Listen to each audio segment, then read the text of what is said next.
12 years ago, I signed over half my retirement savings to pay for my daughter's wedding. Not a loan, not a gift with strings, just a father watching his only child walk down the aisle and thinking, this is what I worked for. This is the point of all of it. Her name is Ivy. She was 31 then. She married a man named Scott who wore designer shoes to a backyard rehearsal dinner and talked about his investment portfolio before he'd even finished his first drink. I tried to like him. I really did. I shook his hand. I told him to take care of her. He smiled the way people smile when they're already thinking about something else. My name doesn't matter much to this story.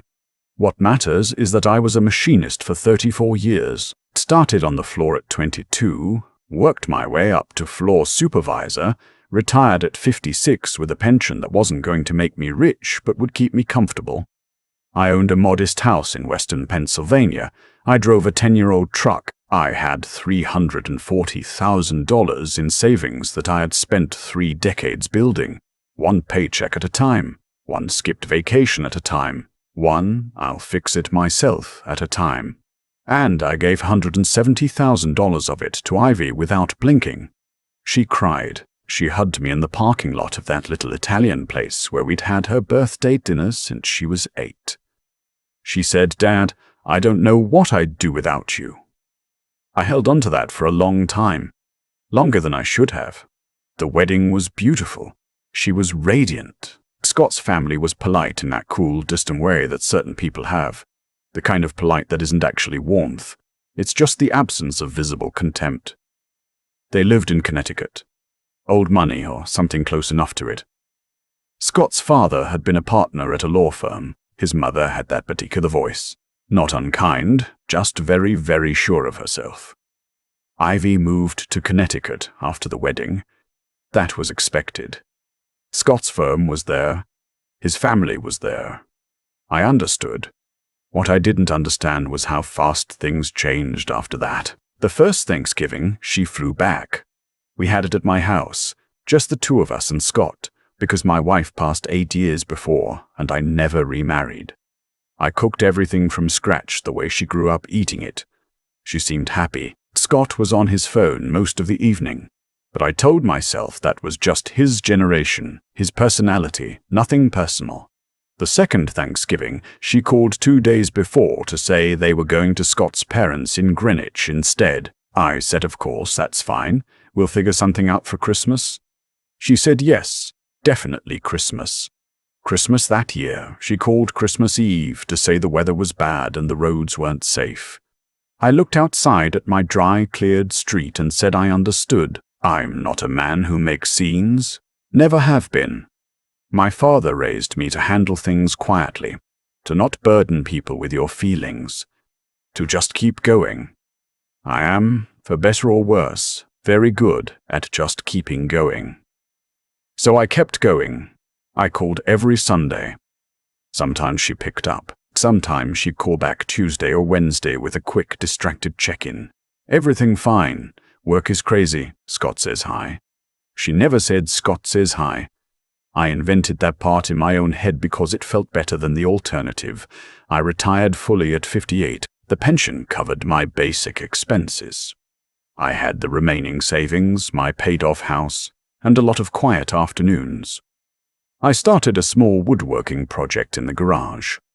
I volunteered twice a week at the Veterans Food Pantry 2 towns over. I built a life that was genuinely okay, but I won't lie to you. The Sundays where the phone didn't ring were long. I drove to Connecticut once, unannounced. That was my mistake, I know that now.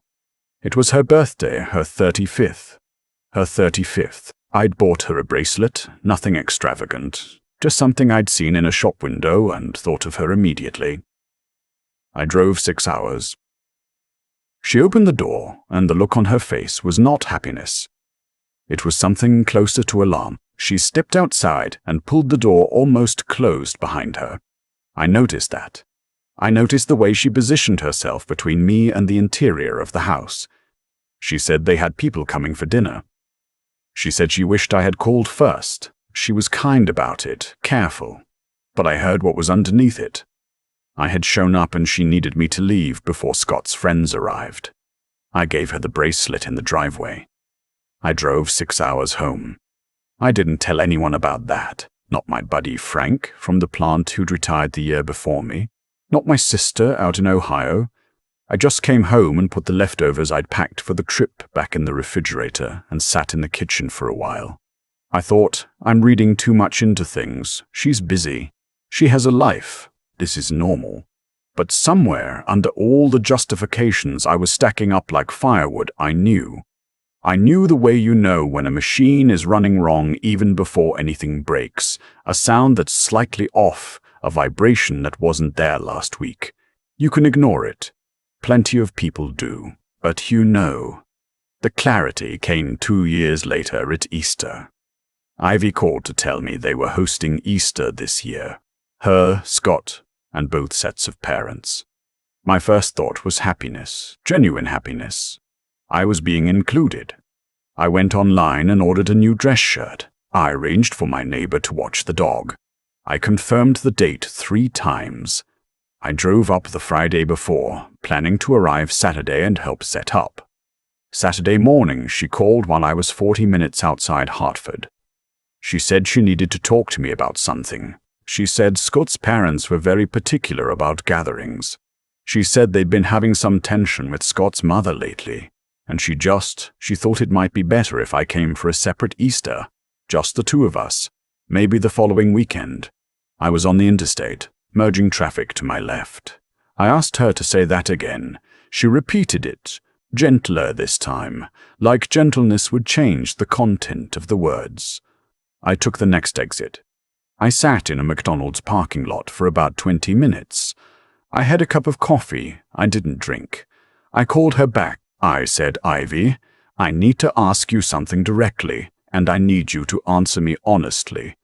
Are you embarrassed by me? The pause was answer enough. She said, no, of course not, Dad. That's not what this is. I said, when was the last time Scott's parents knew I existed? Another pause. She said they knew about me. She'd kept things general. My background, my job history, the house, she'd kept things general because it was easier. Easier. I said I understood. I said I understood. I said I understood. She started to say something about the following weekend, and I told her we'd figure it out. Same thing she'd been telling me for years. I drove home. I did not cry. I was too tired to cry. Here is what I had never told Ivy, because it never seemed like the right moment. And then the moments just stopped coming. 3 years after the wedding, Scott's firm hit a rough stretch. He was a mid-level associate, and when they started layoffs, he was vulnerable. Ivy called me, scared, asking if there was anything I could do. I didn't have much left after the wedding contribution, but I had the house. I had it appraised and took out a home equity line of credit, $95,000. I wired it to their account in 2 installments over 6 months. They bought a condo, not just any condo, a 2-bedroom in a building with a doorman in Westport, close to the water. Part of the price came from a gift from Scott's family, but the down payment balance and the first year of HOA fees and the closing costs came from my equity line. Scott got a new job at a better firm 4 months later. They never mentioned the loan again. I never pushed. I told myself, that's what fathers do. But the math, if I'm being honest with myself, was brutal. Between the wedding and the equity loan, I had given them $265,000. I still had my pension and my paid-off house, but my cushion was gone. If I needed long-term care, if something went wrong with my health, I was one serious problem away from real difficulty. And I was being kept general. I went home from that McDonald's parking lot and I sat with it for 3 days. I went to work at the pantry. I had dinner with Frank. I did not call Ivy. On the 4th day, I called my attorney. Not to do anything dramatic. I want to be clear about that. I wasn't angry in the explosive way. I was just done performing. Done pretending the situation was other than it was. My attorney is a practical woman named Helen who has handled my affairs for 15 years. I told her everything. She listened without interrupting, which is one of the things I value about her. I asked about the equity line. She confirmed what I already knew. I had never formalized it as a loan. There was no promissory note. It was a gift, legally speaking, and I had no recourse to reclaim it. Then I asked about my estate documents. I had a will that was 8 years old. Ivy was the sole beneficiary of everything: the house, the remaining savings, the pension beneficiary designation, a small life insurance policy. Helen asked me if I wanted to update the documents. I said not yet. I said I wanted to think. I thought for 2 more weeks. I called Ivy. We had a conversation that I had been building toward for 4 years without knowing it. I didn't accuse her. I didn't raise my voice. I told her simply that I had been feeling invisible. I told her about the $170,000 at the wedding and the $95,000 on the equity line. I told her I had never brought those up because I didn't give them in order to hold them over her, but I needed her to understand the full picture of what our relationship looked like from where I was standing. She was quiet for a long time. Then she said, "Dad, I didn't know you were struggling." I said I wasn't struggling financially, not yet. I said I was struggling with being kept general. She said she was sorry. She said she'd been embarrassed, and she knew that was wrong, and she'd been trying not to look at it directly. I believed her that she was sorry. I genuinely did. What I wasn't sure about was whether sorry changed anything. I told her I loved her. I told her I needed to see whether things were different, not just hear that they would be. She understood that, or said she did. 2 months passed. She called more regularly. She sent a photo from a weekend hike. She mentioned casually that she'd told Scott's mother about my background, my career, my house. Apparently his mother had said, "He sounds like a very hard-working man," which was probably the best I was going to get from that quarter. Then Scott's mother organized a 4th of July gathering. Ivy called. She said they'd love for me to come. She said it would be the 2 families, the house in Greenwich, informal, just a cookout. I said I would come. I bought a bottle of wine. I pressed my khakis. I drove up. I want to tell you the cookout was a turning point, a movie moment, the scene where everything resolves. It wasn't that, exactly. Scott's mother was cordial. His father shook my hand and asked about Pennsylvania. Scott was distracted, as usual, but he got me a beer and didn't disappear immediately. Ivy stayed near me most of the afternoon. She introduced me to their friends as my dad, without the qualifier, without the careful pause, without the shadow of something she needed to manage. That was the thing. That small thing. At one point, she took a photo of the 2 of us by the water. She put it on her phone's home screen. I saw it when she pulled out her phone later to look something up. I saw my face there, in the place she looked at 50 times a day.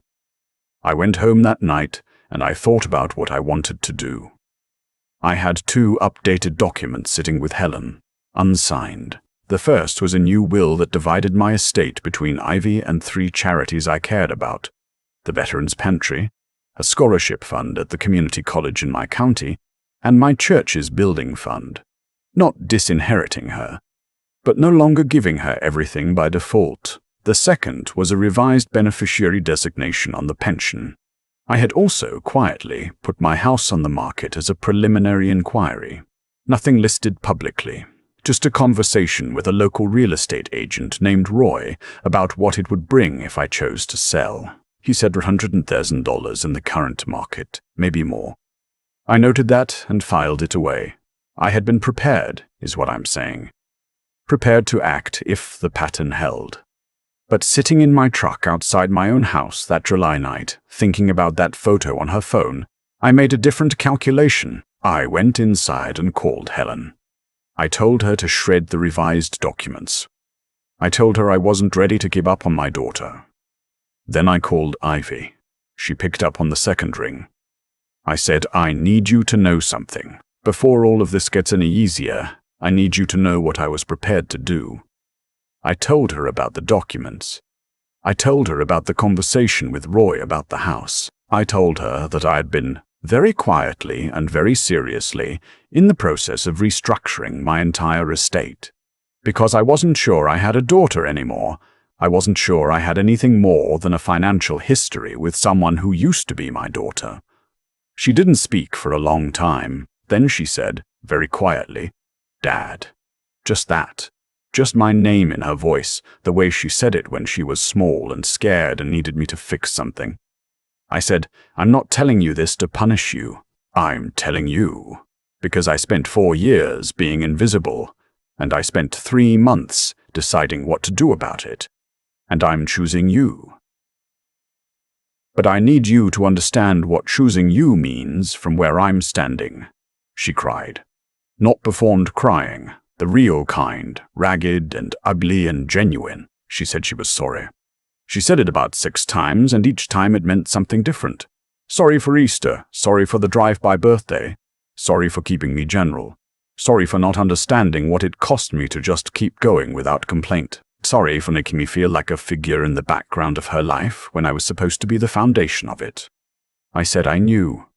I said I wasn't looking for a perfect relationship. I wasn't looking for Greenwich dinner parties and Scott's mother's approval. I just wanted to be her father, out loud, without conditions. She said, "You are. You have been. I've been an idiot." I laughed. First time I'd laughed in months. "Yeah," I said, "a little bit." That was 14 months ago. Things are not perfect. Scott is still Scott. Polite, distant, more interested in his career than in building any kind of real relationship with his father-in-law. I've accepted that. I'm not marrying Scott.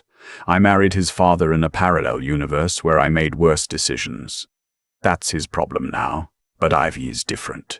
She drove down to Pennsylvania in October, alone, no occasion, no reason. She stayed for 4 days. We worked on a woodworking project together in the garage, a little end table she wanted for their hallway. She was terrible at it. I was patient. She got sawdust in her hair and laughed about it, the way she laughed when she was 12. At Thanksgiving this year, I sat at the table in Greenwich.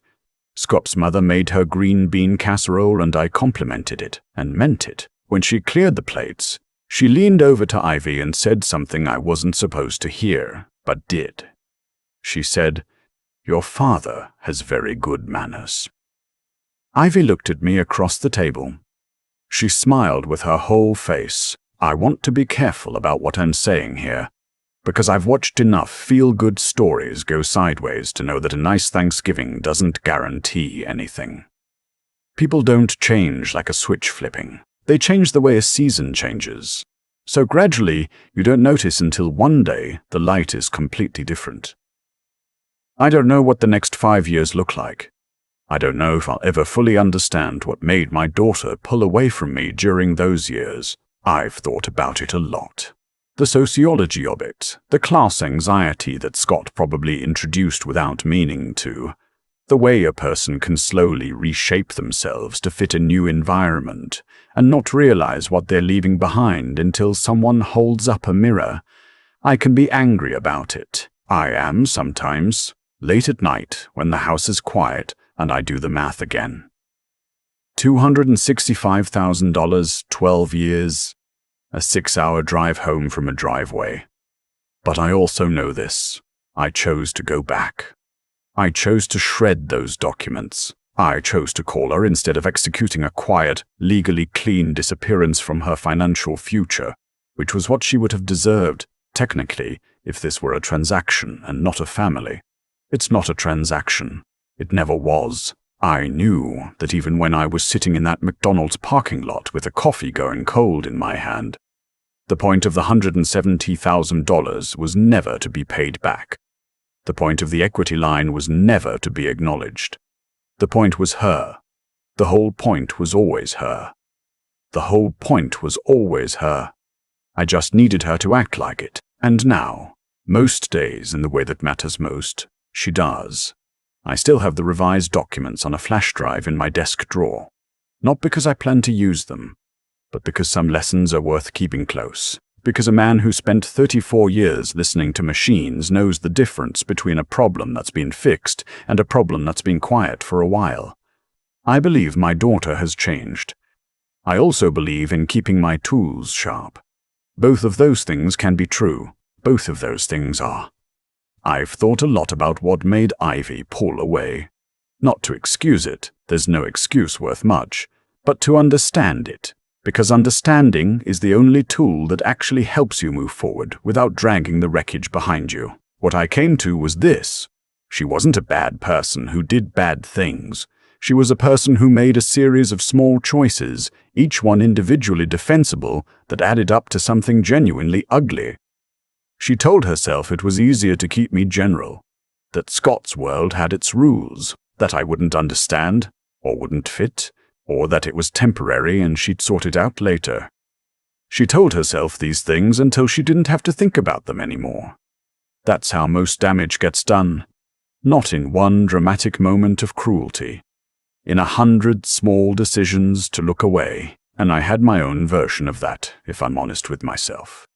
I kept giving without asking for acknowledgement because I told myself that's what a father does. Which is true, but I also kept giving because asking felt like weakness, and because some part of me believed that if I kept being useful enough, she'd remember I existed. I was trying to buy my way into her life without admitting that's what I was doing. That's not pure generosity. That's fear dressed up as love. The $265,000 wasn't a mistake. I don't regret it. But pretending for 4 years that the situation was fine when it wasn't, that was a choice I made. And it had consequences. For her and for me. Here's what I believe about people, having watched them for 58 years. Character isn't fixed. It's built, and it can be broken down, and it can be rebuilt. Ivy's character got bent by a set of circumstances she chose but didn't fully understand. Mine got bent by a different set. What matters is what you do when you finally see it clearly. Ivy chose to look at it. That took something real from her. Admitting that you've been ashamed of your father, that you blocked him from a room so your husband's friends wouldn't have to calibrate their opinion of you. That's not easy to sit with.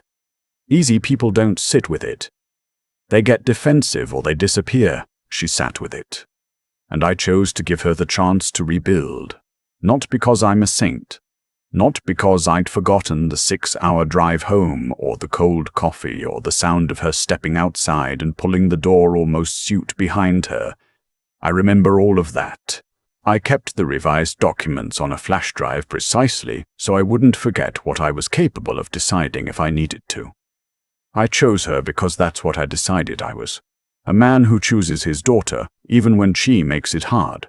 Not a man who walks away clean and correct and alone. The flash drive is still in my desk.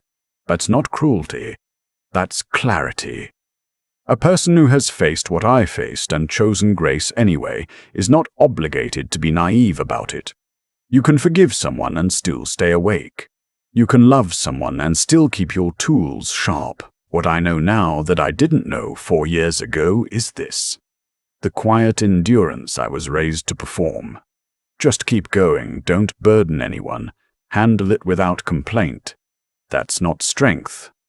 That's avoidance with good posture. Real strength is saying out loud, to the person who needs to hear it, that something is wrong, and you are not willing to pretend otherwise anymore. I said that to Ivy. She heard it. That conversation. Not the $265,000. Not the documents. Not the flash drive. That was the thing that actually changed anything. Words, said plainly at the right moment to the right person. That's still the most powerful tool I've ever held.